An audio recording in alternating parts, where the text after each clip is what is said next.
My name is Ben McLeish. I do advocacy and outreach and sales for Altmetric and for Dimensions at Digital Science. And I thought I would take some time today to walk through some of the use cases that people most commonly ask me about. So this won't be a webinar that decides to work through the history of Altmetrics or the company or necessarily how the system works. Instead, I'm just going to do a casual walkthrough of the system for particular questions that people ask me, like, for example, how do I compare myself to other institutions? Is it possible to see who our biggest key opinion leader engagement people are? Who is the Twitter account that talks about us the most, for example? How can I understand really the engagement that my institution's research has actually received, because we've done Google searches and we've got a media monitoring service, but we have a feeling it's not everything. That's what we'll be doing today. So I'll enlarge in my slides a little bit to make them full screen. So yeah, I'll show how Altmetric can build reports and how those reports can stay up to date and how you can create alerts out of them so that the people you need to inform, communications department, people in the grants office, the researchers themselves that want to know about what people are saying about either a subject or a series of articles or their own publications or the publications of a certain part of your institution or even the whole institution, can stay on top of things without having to constantly log into our system. I'll show you some of the trend analysis that people can do. It's very basic UI trend analysis, so we're looking at the images rather than burning through them with the machine, with APIs and things like that. Although I do have an API connection that I can demonstrate later on. It's hard to demo APIs because they're machine readable, but I'll give you a good idea about how these can be used. There'll be some stuff on strategic or strategy making that can be uncovered. I've actually got an example from a real customer demo I did recently, and I'm going to share it with you because it's nothing private or secret. It's no one's personal data. It just shows how the uptake of attention can sometimes be for negative reasons, and that could inform strategic decision making around reaching out to that source or correcting the record or even correcting the science, I suppose. So we'll go through all of those kinds of things, comparing ourselves to others, understanding our trends, being able to report on it, and so forth. The reason for Altmetrics, of course, is that if we focus on mere traditional scientific impact, or I suppose research or academic impact, we're seeing the use of materials, whether they be publications or data sets or anything else that has an identifier, as they are shared by the academic community and the scholarly community. And those are important metrics to have. They're key points of interest. They demonstrate a very particular relevant reuse of your materials, but they're not the whole story. And so we've always, since we began, it's getting on for a decade now, must be surely, 2010, maybe 2011. We have prided ourselves on doing the work in advance to track where the social web, news, media, blogs, Wikipedia, and so forth have made use of any research materials, so that by the time you come to us and say we would like to see what this would look like for us, we actually have some data for you, quite a lot of data actually. In some cases it goes back to the 1920s, because we do also index things like policy documents, which can be very old. It has always been the point of Altmetric to try and make it much, much easier to understand what the broader engagement of their research's outputs has actually been and what it can be used for. We used to say credit where credit is due, and you should claim all the credit that you are up for. And if you can't detect when your research is being used in difficult to find policy documents or at the bottom of a very long Wikipedia page because it doesn't mention your name, for example, or it doesn't have the title quite the way that you were looking for it, can be very tricky. But it's not just getting the data. It's not just, hey, you were mentioned here, hey, you were mentioned there. The team has been working since the time the Explorer was launched to try and make large amounts of institutional data mean something and to be actionable and to present you with something from which you can then take your cue, rather than saying you had 50 new tweets about your research. Congratulations. So we've always made sure that we link to the data itself, but we've always tried to present it in a way that's informative, that can produce some knowledge for you upon which your institution or you as a person can then build wise decision making on top. So that's the general tendency that we've had so far. I noticed there are a couple of notes. I'm just going to make sure. Apparently no one can see the screen. Oh, well, that's no good. Let me see if I can fix that. Can you see it now in its smaller version? I have a feeling that, oh, I know what it is. Here we go, here we go. Luckily, you haven't missed any graphics yet. Can you all see now? I do apologize. I'm just going to wait and make sure that somebody can. I think it'll be okay.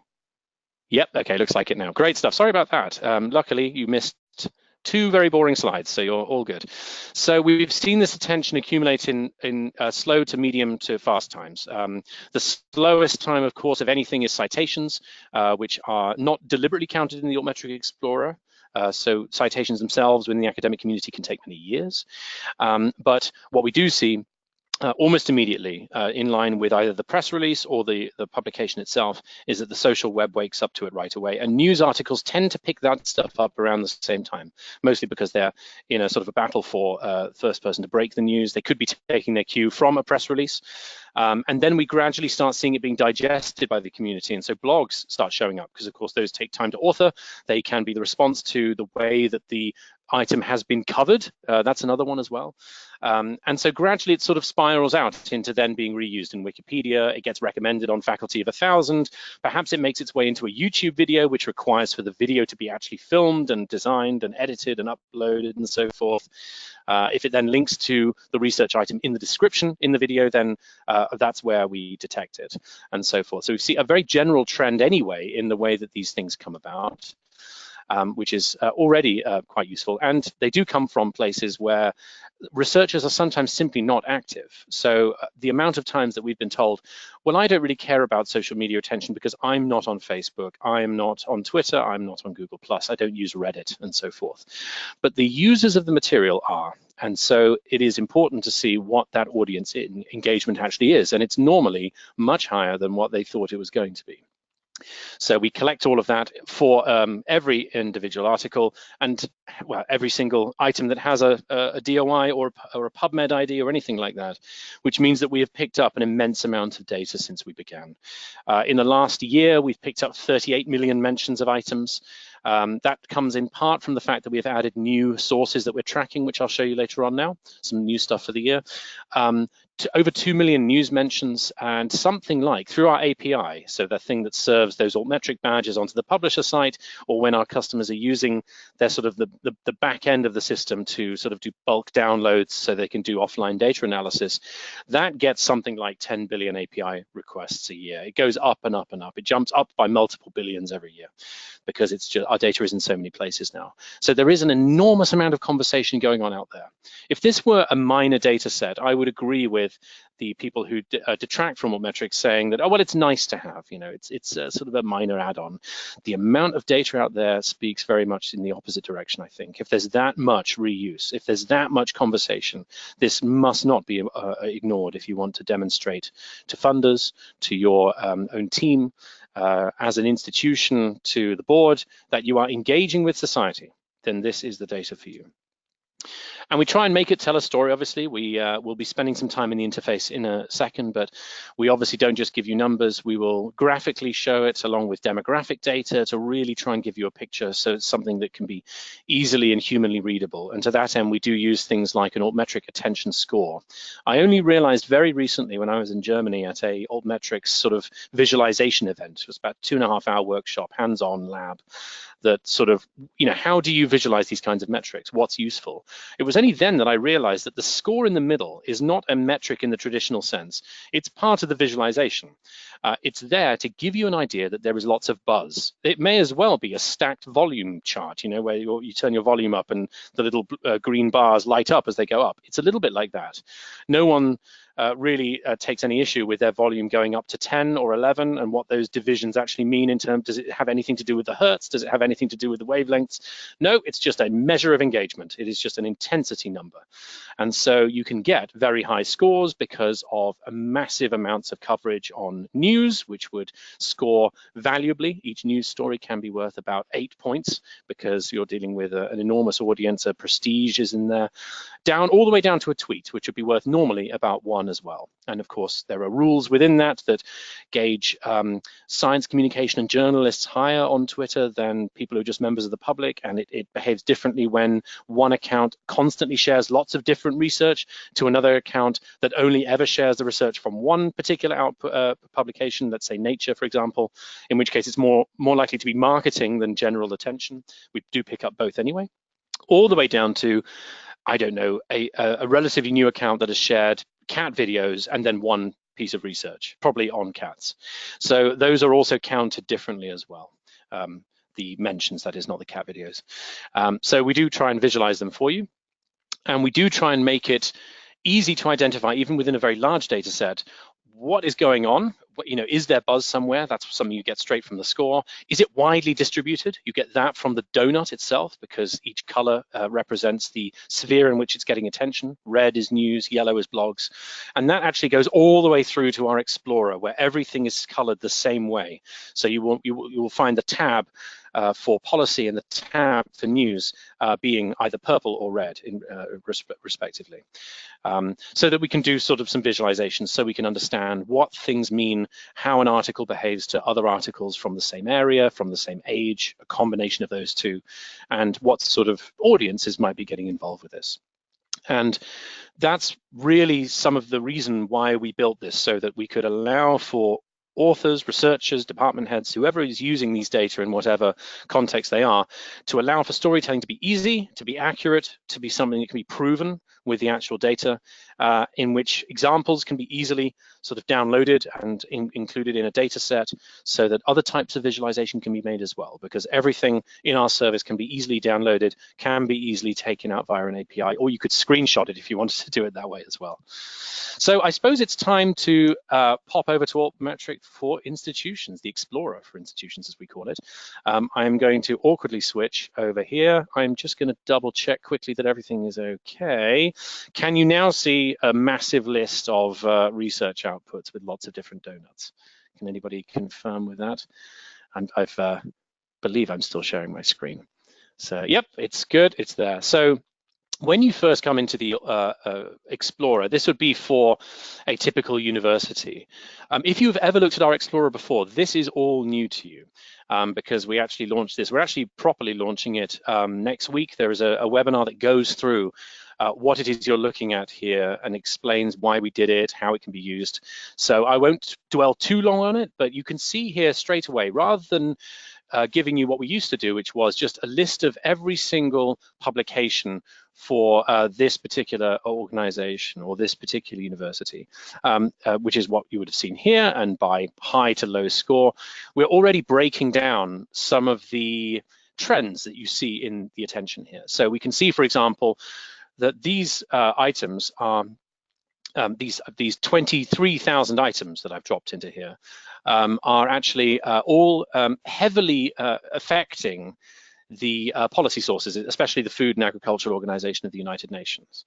So that would give you a clue of, for example, about who I'd been searching. I think it was the University of Basel, by the way. You can see also some other larger organizations that are mentioning you. So you can see immediately, no matter what you're looking at, whether it is all of the university, or if I've drilled down, for example, to a particular author, you can see their main key opinion leaders, as the industry tends to call it. I suppose I call it potential media partners if I was in communications or something like that. And I can see the collections where these are coming from, so that I can have a good idea about, well, the stuff that we're publishing, where does it tend to be when it gets picked up? What should we potentially consider informing our purchasing of? Should we be reading or recommending or subscribing to, or very likely publishing in particular places? So here I'm looking at all of the data for a particular institution broken down by where it was published.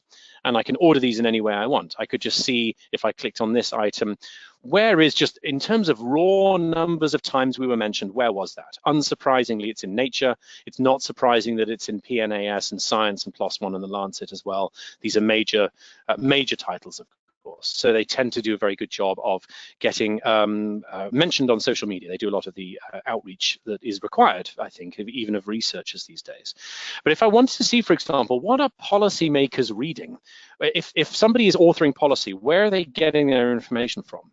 And so here we can see again, PNAS is their #1 source. When it comes to things that they are citing within World Health Organization policy guidelines, the recommendations that are served up by the UK government, or Australia Policy Online, or the Brookings Institute, or Médecins Sans Frontières, or Oxfam, what are they reading?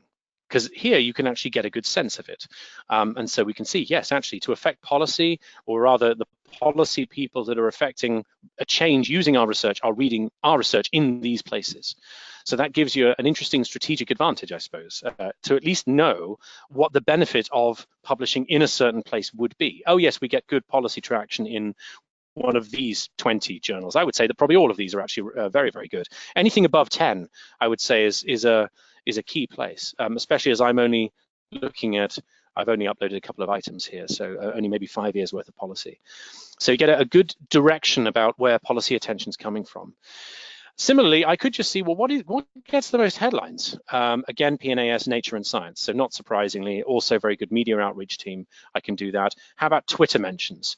When it comes to our attention on the social web, Nature jumps above PNAS.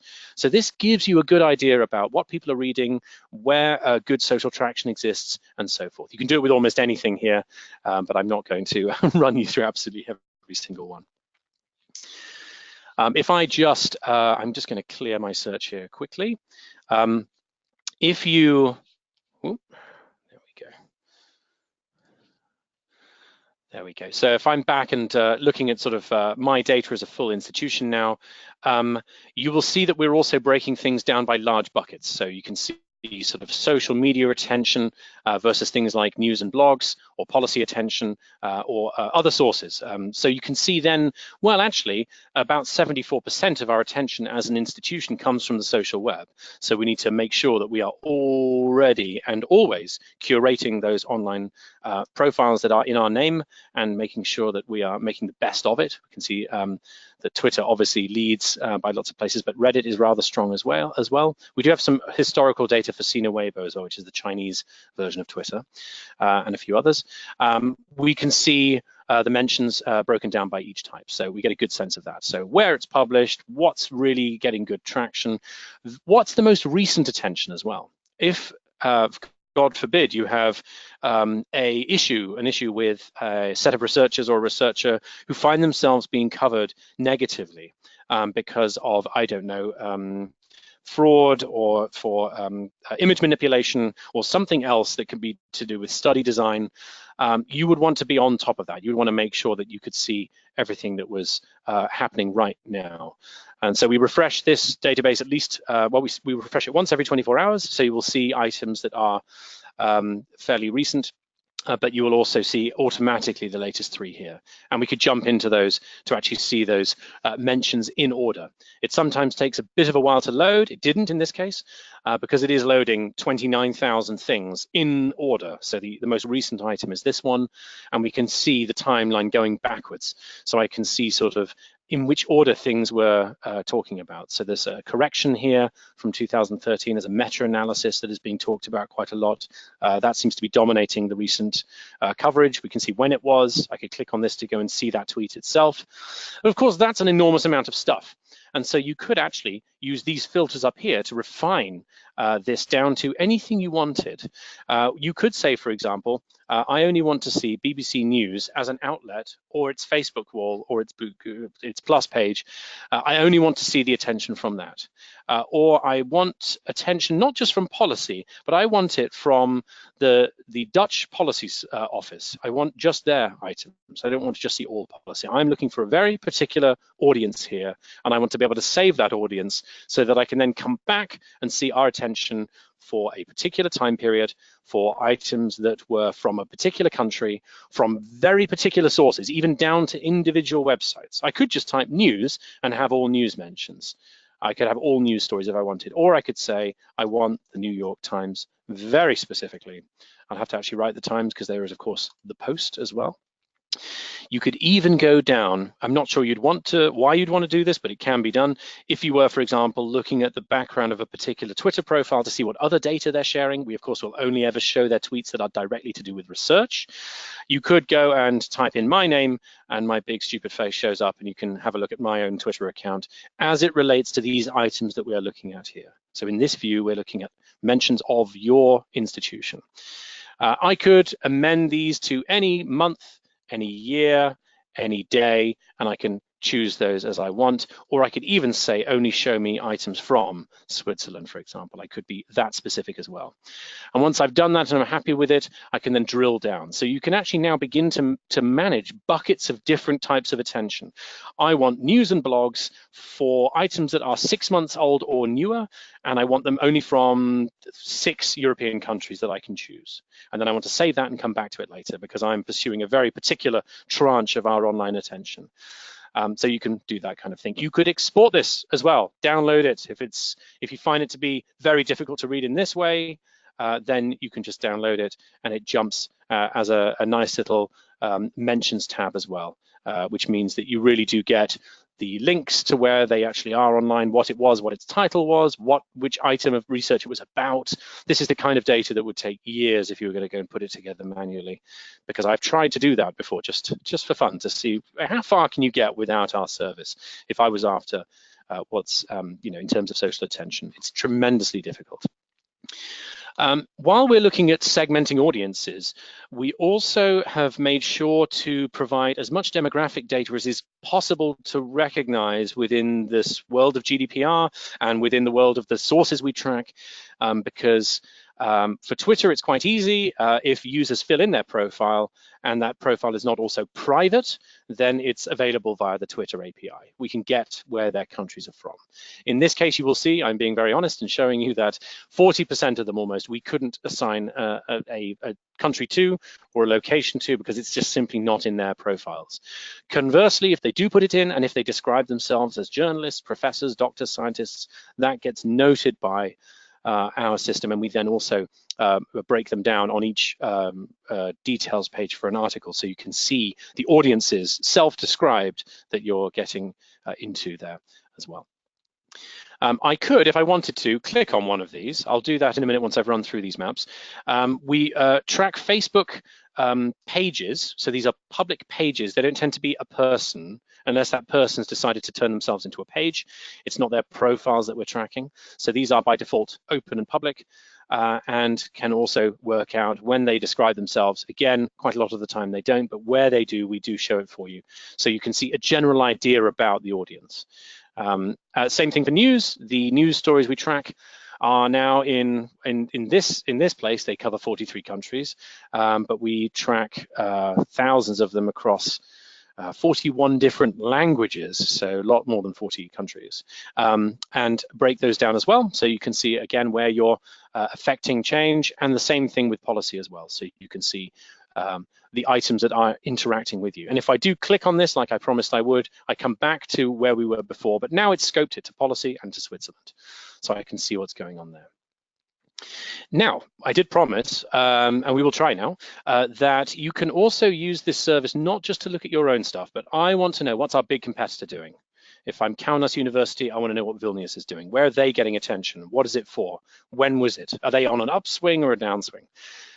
While we don't have finished profiles that you can just drop down from, because we don't technically know what belongs to who until we have received their list of publications, and then we of course filter the database down to what is just theirs.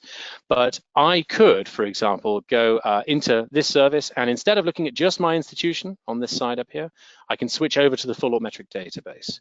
So now we're not just looking for attention from our publications, we're now looking at everything that Altmetric has ever detected.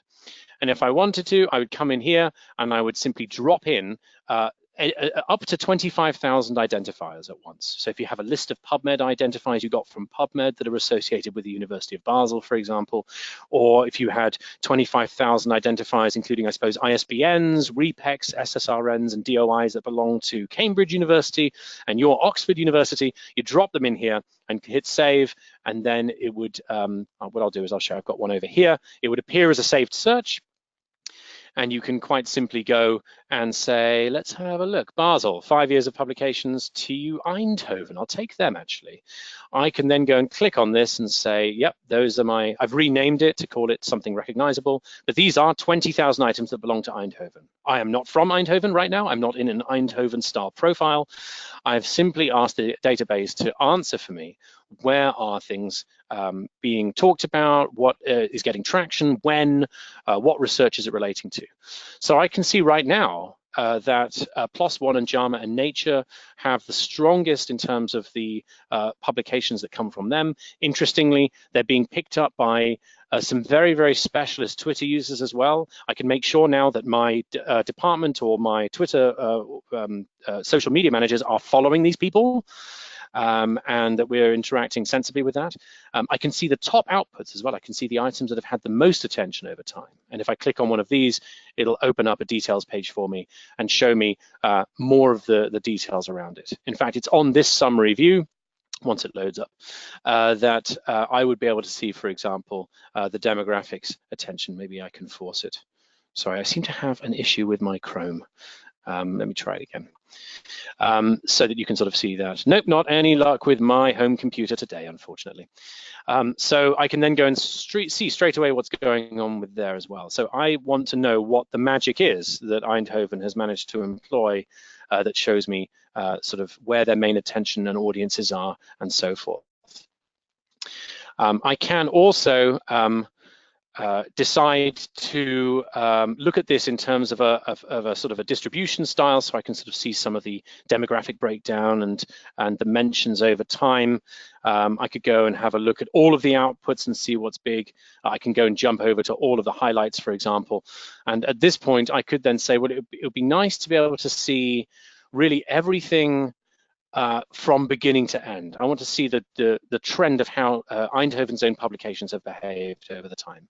So for these 7,000, almost 8,000 items, it shows me that there is some remarkably old stuff. There really is policy from January 98 that referred to an item that had a DOI or has now since been given a DOI.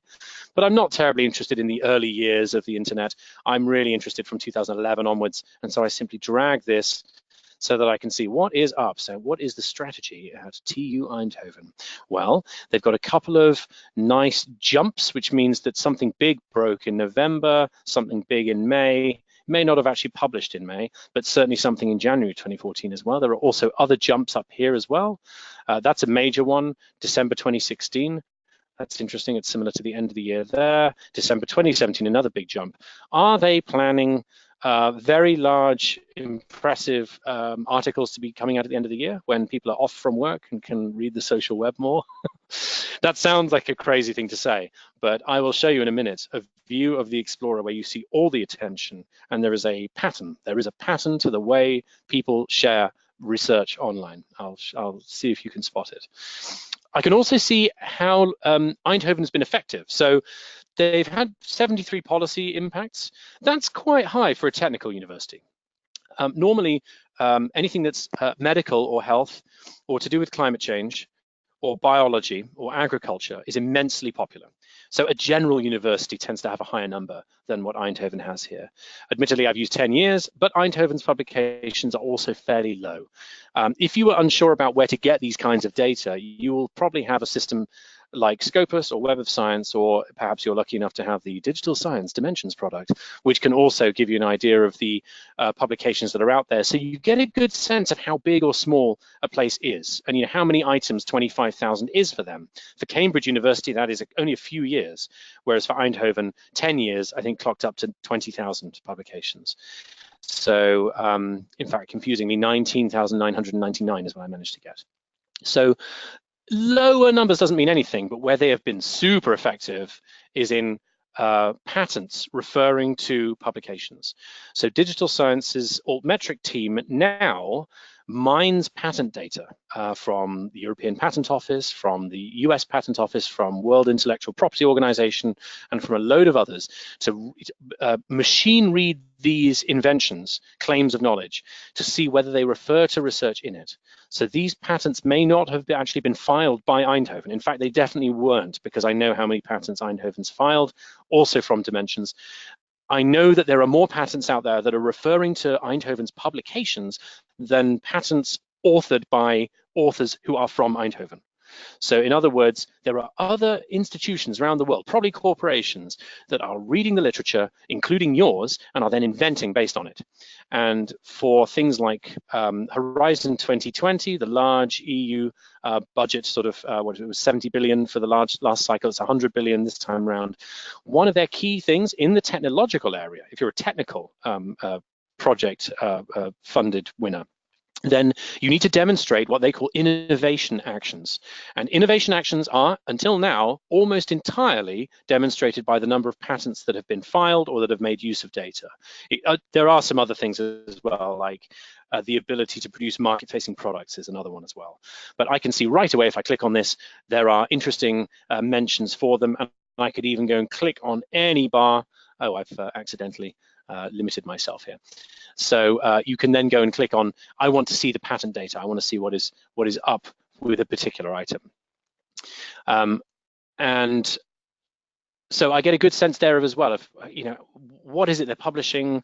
Are they more effective or less effective than us, relatively speaking, when it comes to things like invention? Are we talking more about policy? Are we being talked about more in policy than they are? What kind of items is it about? Within the policy document, is this the most discussed item, or is it actually just, it happens to be cited somewhere near the end, and the other items are also very distributed across the net? Now, clicking around in this interface is fab and everything, and we could do it all day, but it's much better if the information can either be exported in a nice looking format, or you can make it even better, be an alert for you. And so for this, I can do this with anything. I could have searched from either my own institution. Now I could have said, instead of just searching a general term or dropping in identifiers like I have been doing, I could actually say, I forget some of the names that we have in here. No authors called Smith in here. Let's have a look. If I choose this verified author, I wonder if we have something for them. I can go and have a look. There's only a few items. There's an easier way of doing this. I can click on my institution and go through and see how many items are in for certain researchers. So I could choose something like Jesse, or I could be more generous to myself and actually choose a whole department, because we will build these into the system for you as well. So there are 25 research outputs described with genetics, or I could even go down into one of our very, very small areas. Let's choose this one that has 83 different outputs. This was a particular prize that was run by this fictitious university. So here are my items. I can either export it, like I showed you before, or I could save this particular part of my institution in terms of their outreach as a search. I can just do that. I've now taken the items from the Lilliput Prize. I'm going to go and visit my saved searches over here. And now I can just simply call it Lilliput Prize. I could rename it as well if I wanted to. I could rerun it just by clicking on it. I could decide next time I come in that I actually want this to be the first thing I see. So when you log into the service, it is now presenting you with the bits you're following. It's one of our new features. Or I can say I simply want a daily or a weekly or a monthly email, or do you know what? I am actually a glutton for punishment. I will actually have 31, 35, 36 different emails per month, depending on which month it is, for these. And if I need it now, I can just click on that, and then it'll open up in my email. I would have it right away. And if that's not enough, I could do that, by the way, as a researcher. I could come and visit my own profile and say, please, dear Altmetric, send me any new attention for any of my stuff. Or I could make it a bit more portable and actually produce a report. And this is a report for that Lilliput Prize, for those items that were published under a particular grant number that you have stored in your repository somewhere, or for a particular department, particular author. It could just be a random set of items. It might be the publications that are coming from an author whom you are interviewing, and you want to see what his or her, or rather their publications are behaving like online. Where, what kind of an audience are we also getting for this? Hopefully, a large audience. We'd like to see that they are, that their research is socially active, rather than they themselves. It doesn't matter how active a researcher is online, or of course it will help when it comes to talking about their items. But is there a considerable buzz? Are there demonstrations of policy usage already? Have they been mentioned in inventions? Are they a news hound? Do they appear in news a lot? And I can decide to edit this. So I could give it another name if I wanted to. If I have to send this to my boss, for example, I want to call it something better.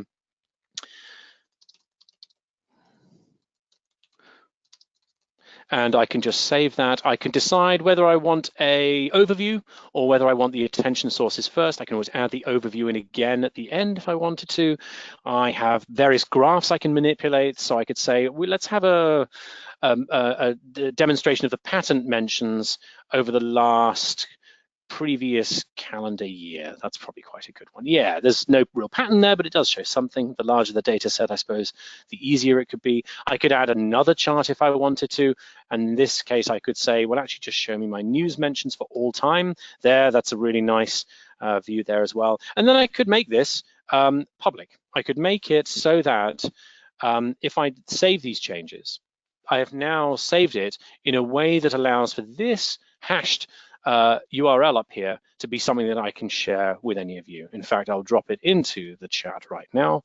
There, I could print it as a report as well. So it makes, we make our data as reportable and shareable and downloadable as can be, so that it is compelling, so that you get a good sense of your audience, so that you can do something about it in case the audience is approaching the research with negative intentions. Big for climate change, big for vaccines. That's the one that I have seen institutions not prepared to, yet to see. It's amazing how abused some of the scientific data is out there. But we have done that, and you can build infinite numbers of these reports. You could send this report to yourself or the saved search over and over again. In fact, we have a customer who just likes seeing the animation, and he ends up with like 10 reports, which he's just sent himself. This is customized differently for every single user who comes in. So they will have their own saved searches, they will have their own reports, they will have their own ways of making the data theirs. And with that, in general, I am going to now stop talking because I believe it's been quite a while. Yeah, 38 minutes, decent. And we'll ask anybody, I see there's been a lot of action in the chat, mostly people helping me with the video and helping me make sure I'm sharing things correctly. If you have any questions, please let me know. I'm just getting rid of some of the ones about screen sharing. There we go. I will, by the way, for the 2 or 3 slides you missed, I will be circulating the slides anyway. You will get the recording as well. You also are very welcome to, if you don't feel like or can't think of a question right now, you can email me, ben@altmetric.com, ALTMETRIC, and fairly easy to get hold of me. In fact, over the next week, I'm, for a change, not traveling, so I will hopefully be a little bit quicker off the mark so that you can see some of that. I'm thinking the only other thing I didn't show is the API, but that's, yeah, I can do that while you're thinking away, actually.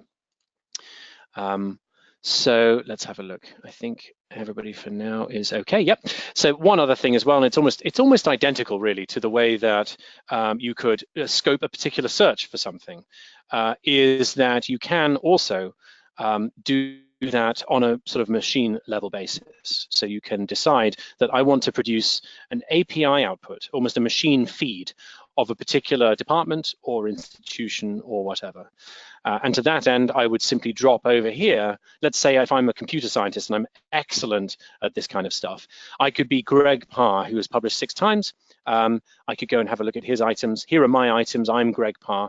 And I can then decide simply here that I know I have enough now, so I have enough smarts about offline systems and other software that actually all I need, I don't need to download the data in CSV, I just need an API feed that's human unreadable, but which I can drop into another system.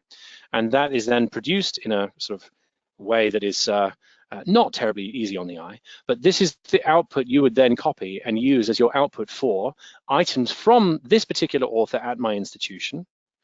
For this particular search, in this case, we just searched everything. We haven't refined this down. There are already not very many items here. And I can then have that as a feed that goes into another system, which means I then have a live updating feed. Every time there is something new in Greg's profile, that feed is going to be, when it's queried, when it's pinged, is going to bring back that data, the counts for it, the times they happened, what the articles were, and so forth, so that I can monitor my own computer science items within my software solution. And the API is for academics an unlimited resource for the whole campus. Anybody can have a key if they want.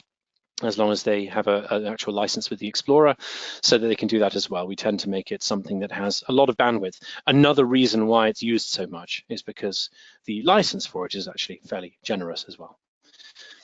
So there we go. I'm just going to jump back again quickly and have a look and see if anything is coming. No, you're all apparently super happy about everything I've showed. Join in next Thursday is when Stacy and I believe Jean Liu, who is our head of product, will be taking you step by step through the way that the Explorer now looks for institutions, including explaining some of the stuff I didn't go into, like, for example, breaking down by country versus regions, what that might be used for, how the highlights behave, the ability to go and have a look at them and so forth, and some of the thinking behind why we've broken down the headlines a little bit more so that you can get some good actionable trends without having to take in what you can also see, which is just simply all your items in order of attention, or when they were published, or when they were mentioned, for example. That was good. That is still good. That's why we still have it.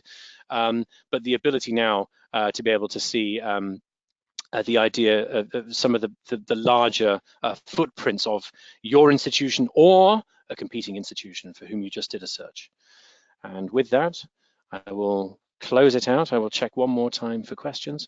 Nope, you're all happy, fantastic.